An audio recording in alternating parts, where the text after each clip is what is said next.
Chirongwa ichi chakabhadharwa naMwari nevatendi veJoyce Meyer Ministries. Uye Mwari anonzwisisa kuti nzira iyi yekukura mumweya inotora nguva uye haana kukutsamwira nhasi nekuti hausati wasvika panzvimbo yakakwana izere.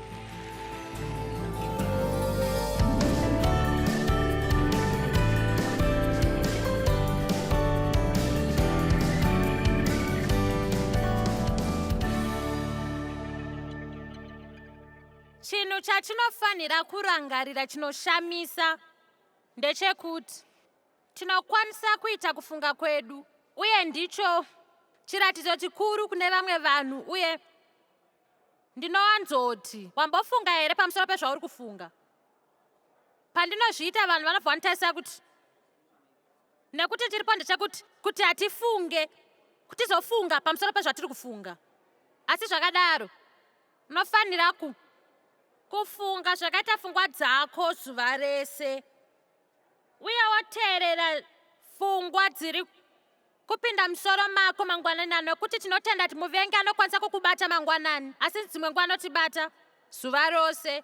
Uye tinoudzwa mushoko raMwari kuti titsimudze pfungwa dzedu maererano neshoko raMwari. Naizvozvo zvinoreva, handidi kuti mupote izvi sevatendi. Chimwe chezvinangwa dzedu chinofanira kudzidza kufunga nenzira Mwari yaanofunga.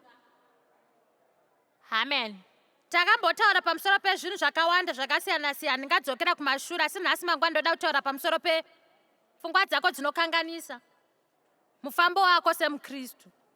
Pfungwa dzako dzinokanganisa ukama hwako naMwari nezvazvinokanganisa iwewe semunhu. Saka chekutanga ndinoda kukanda mubvunzo. Unofunga kuti chii Mwari vanofungei nezvako?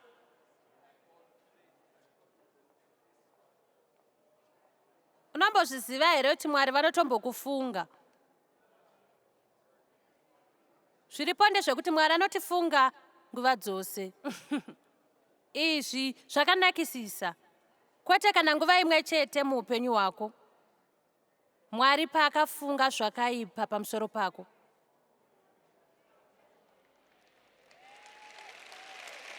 Kana musi wani hasati ambofunga kuti hausi kuzombochinja, hasati ambofunga kuti hauna basa, haafunge saizvozvo. Mwari haatambogara achifunga zvinhu zvatisingaite zvakanaka. Haafunge nezvematambudziko edu, anofunga zvingazongoitika patiri. Anofunga nezvatinogona.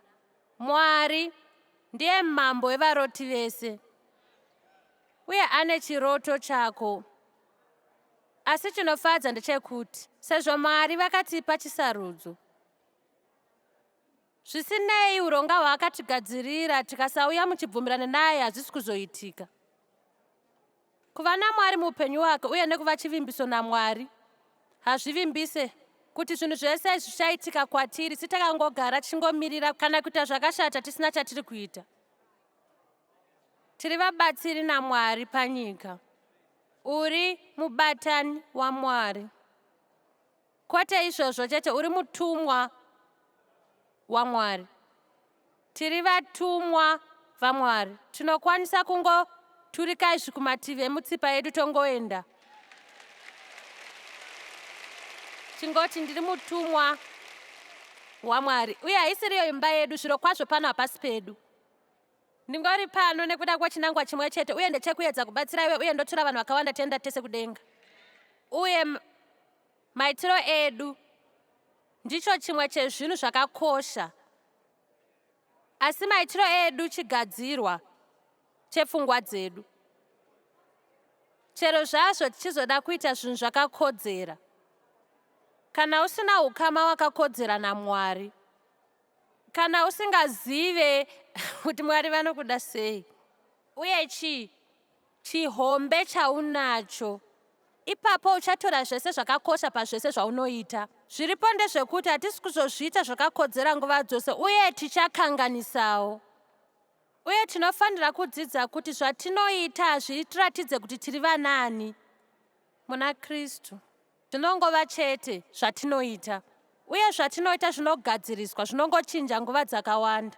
Asi kana pane chinhu chatinoda mukereke, ndechekuti maKristu isisu tese tipfume pakukura mukunamata kufurikidza nekushanda naMwari. Tobva tabuda kuenda munyika, tobva tava nzira hatinotaura kuti tinotenda mairi.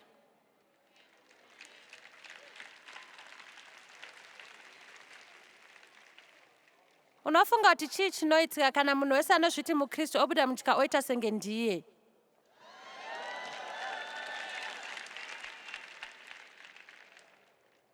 Zvinhu zvingadai zvakanaka zvinoshamisa. Nhasi tinoda kuva nepfungwa yakanangana nekuti unofunga kuti Mwari vanofunga chii newe unofunga chii nezvako. Unozvida here? Wakazvitsamwira here? Wakazviramba here? Uri kuedza here kuva chimwe chinhu chekuti Mwari haambokubatsira kuva? Uri kuedza kuva munhu anoita kunge zvinhu zvese zviri kumuitira? Unokwanisa kugadzikana pasi wova zvauri pachako nekuti munhu wese akatorwa.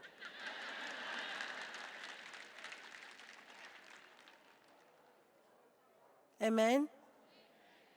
Unoziva ndechimwe chinhu chekuti haufarira zvinhu zvaunoita pamwe haufarira zvidya zvako kana zvimwe zvako kana zvimwe, asi chinhu chikuru chakasiyana nekusazvifarira pachako. Unofanira kuva neukama hwakanaka pachezvako. Amen. Ngandidzokororei. Unofanira kuva neukama hwakanaka pachezvako.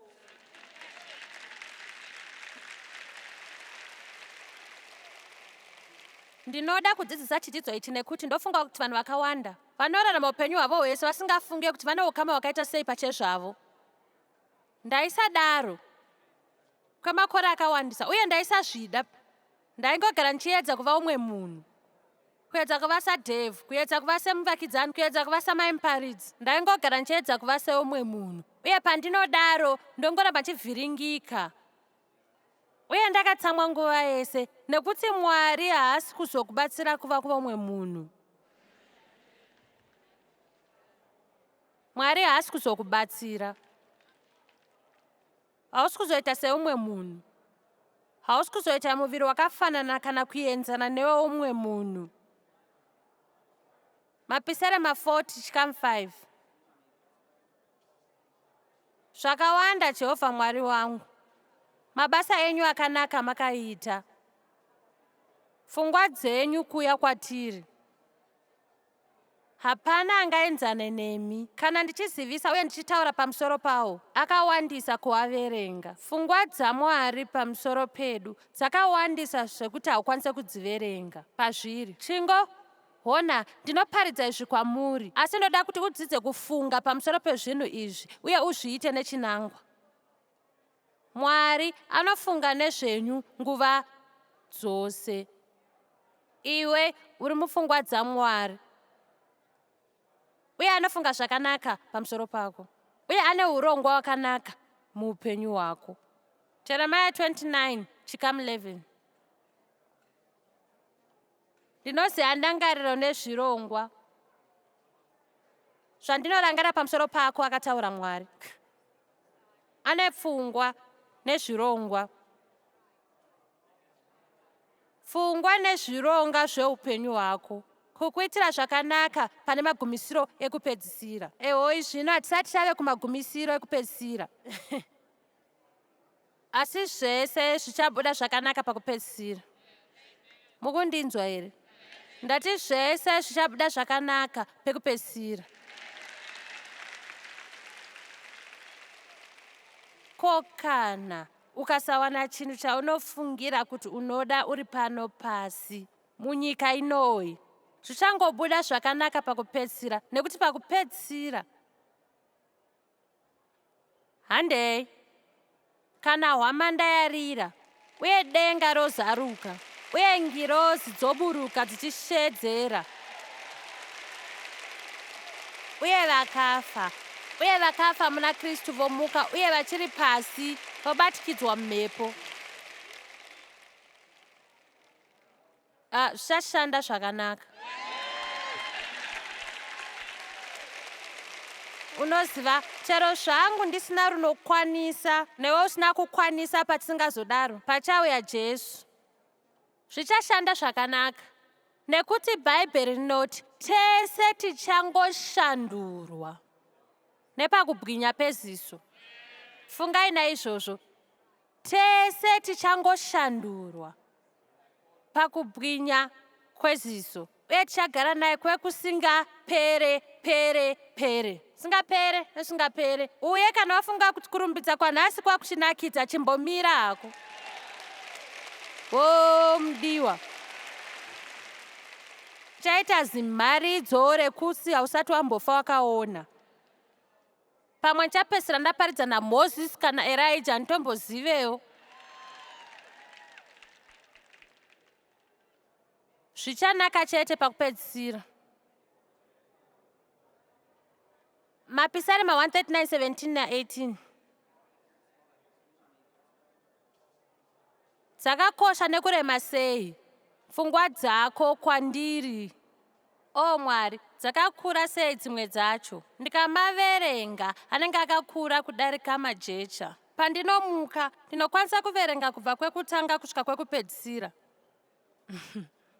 Munhu wese ati Mwari aneni mupfungwa dzake. Dzidza kufunga izvozvo kana uchimuka mangwanani ungoti Mwari aneni mupfungwa dzake izvezvi. Zvakanakisa. Mwari anofunga unoshamisa. Usangogara papo ndati Mwari anofunga kuti unoshamisa. Kushamisa, nakisa, kushamisa. Zvino ndosati vamwe venyu zvogona kuremera izvi, asi chimwe chezvinhu zvamunokwanisa kuita zvekuti chinowanikwa mubhaibheri chakachinja upenyu hwangu kazhinji, uye zvinokubatsirawo kuchinja pfungwa dzako. Kwete kungoti tifunge saMwari mafungiro anoita, asi pamwe chete nekutaura sematauriro anoita Mwari. Saka unogona kumuka mangwanani ega ega ungoti Mwari anofunga kuti ndinoshamisa. Zvakanaka, ndikunzwa vanhu vari kuombera zvishoma shoma zvinotobhohwa. Zvino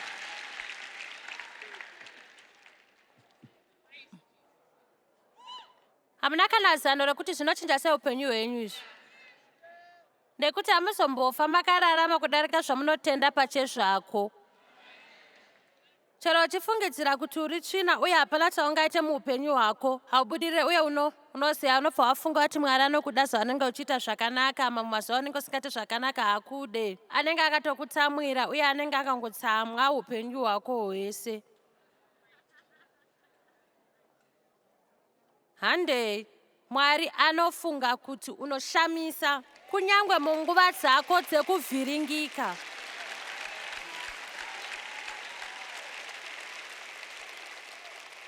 Mwari anofunga kuti unoshamisa. Handei, munombonzwa sei nevana venyu kana mumwe wenyu akamboita kamwana kadiki kachangodzidzira kuzvidyisa kobva katanga kuzvizadzazadza kumeso nemubvudzi, kuzvizadza mbatatisi mumino nezvimwe zvinhu zvavanongozviita. Ndiwe wakazochenesa paanga akanganisa, asi kutaura chakada wakafunga kuti zvakanaka ende zvichiseke. Uye Mwari anonzwisisa kuti kukura kwako kwemumweya kunotora nguva, uye haana kukutsamwira nhasi nekuti hausati wasvika panzvimbo yakakwana yanofanira kusvika. Mwari anofunga kuti unoshamisa.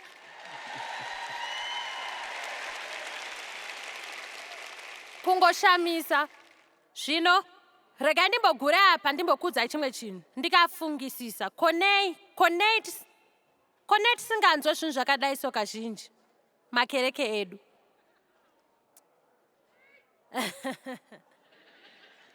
Uye ndofunga kuti chimwe chechikonzero ndechekuti pane kakutya kuti ukaita kuti vanhu vatange kufunga seizvi vanozova nekakuzvida. Uye tinoziva kuti zvine ngozi sei, uye zvine ngozi. asi chiripo ndechekuti hakusi kuzvida kunoita kuti uzvifunge semafungiro Mwari anokuita. Kunozova kuzvida chete kana ukazotanga ufunga unge wewe uri nani kudarika umwe munhu.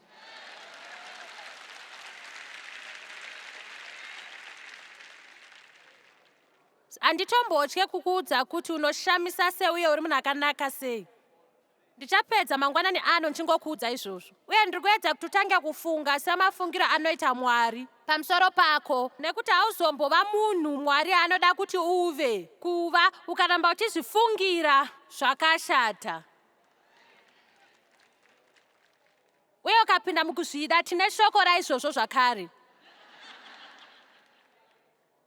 Zvininipise pasi peruoko nesimba raMwari, nekuti paunosvika achakusimudzira. Usafunga kuti uri mukuru kupfuura zvauri. Usafunga unge wakachenjera kudarika zvauri, zvinowanikwa muna vaRoma 12:3.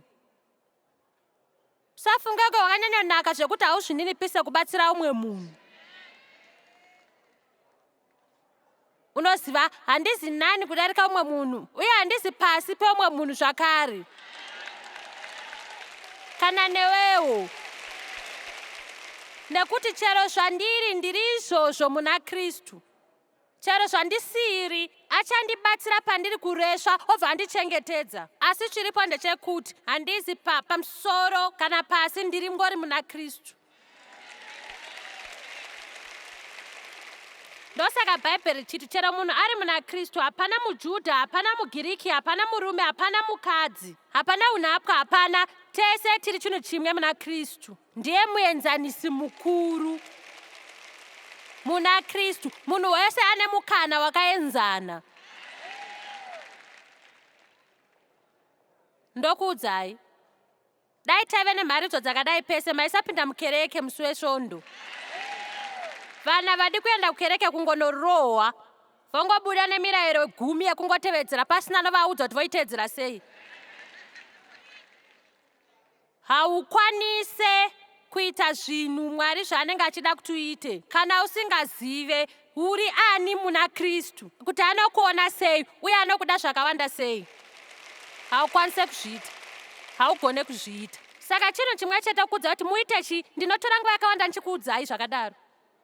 Zvakare ndinogara ndichingoisa mashoko akadai so mudzidziso dzangu, nokuti haungaite Mwari zvaanoda kuti uite kana usingazive kuti ari ani uye anonzwa sei newe, uye dzidza kufunga nzira yaanofunga. Usambofa utaure zvinhu zvekudzidzikisira kubva mumuromo mako.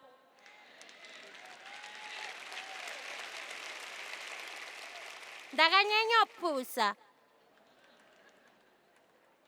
ndiri mbeveve, hapana chakanaka chandoita. Usataure izvozvo, usataure izvozvo. Ndakaedza, imhosva yangu, ndini hangu, nongogara chokokanganisa. Kwete, kwete, kwete, kwete, unoti ndinoshamisa. Ndiri munana wakamirira kuitika. Haufaniri kungoenda wongonoudza umwe munhu, asi ndiyo nzira yafanira kuzviudza pachezvako.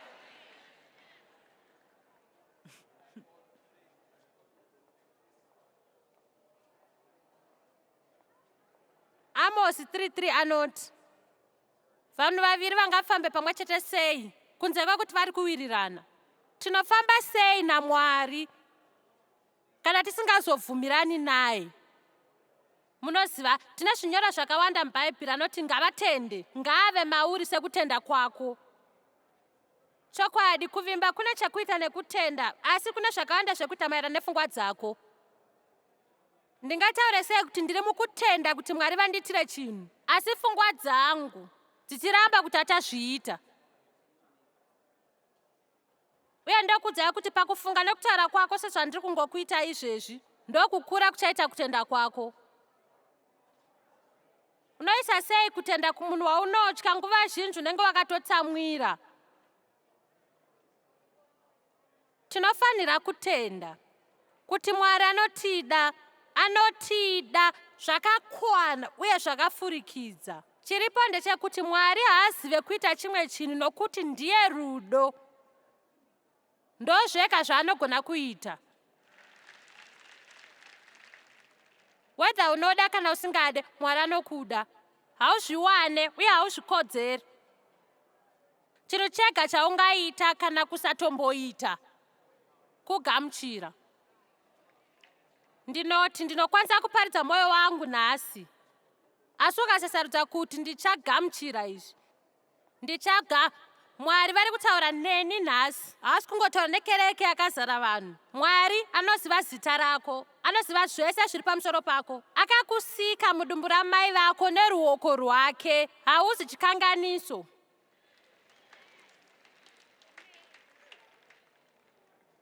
Uye anogara achikufunga nguva zhinji. Ane zvironga zvakanaka, unoziva. Kwete vakawanda, ndikuona vanhu vakawanda vachigara vakangoti.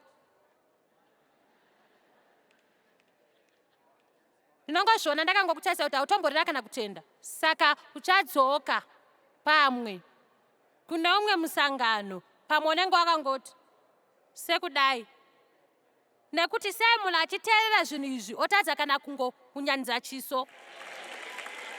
Ndinota handitomboziva kuti totadza naye kana kunyemwerera. Handisi kutaura nhasi pamusoro pemunhu wemukaka kana munhu wetsamba. Unoziva kana mukomana wekuchitoro. Mwari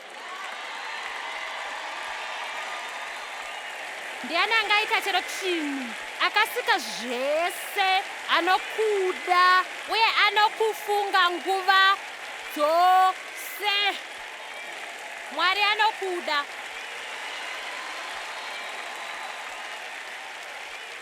Mwari azviisa mwoyo mangu mangwanani ano kuti nditaure nevanhu vari kuona pachivhitivhiti. Nekuti ndinotenda kuti pane vanhu vari kundiona izvezvi, kuti wanga uchifungisisa uye wanga uchizviudza kuti uda kuzviuraya.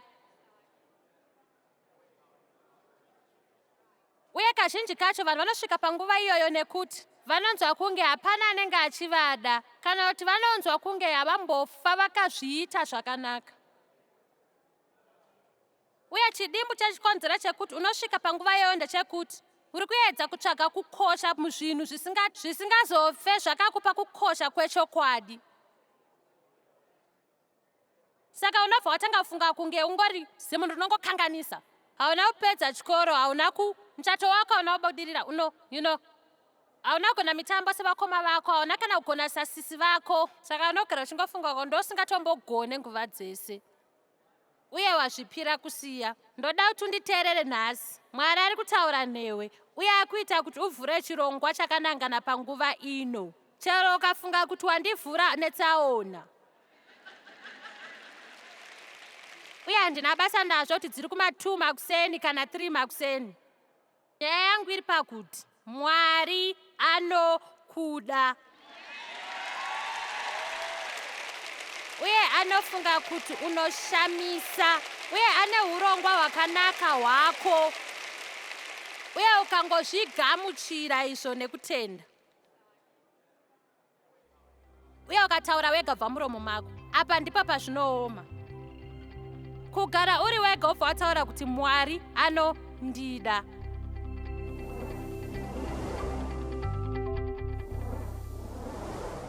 VaRoma chikamu 12 vanotidzidzisa kuti titsidzire pfungwa dzedu.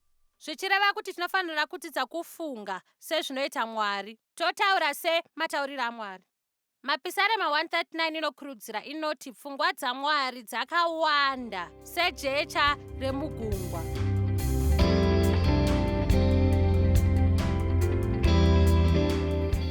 Chirongwa chamanga muchiona chakabhadharwa nehama neshamwari dzesvondo reJoyce Meyer Ministries.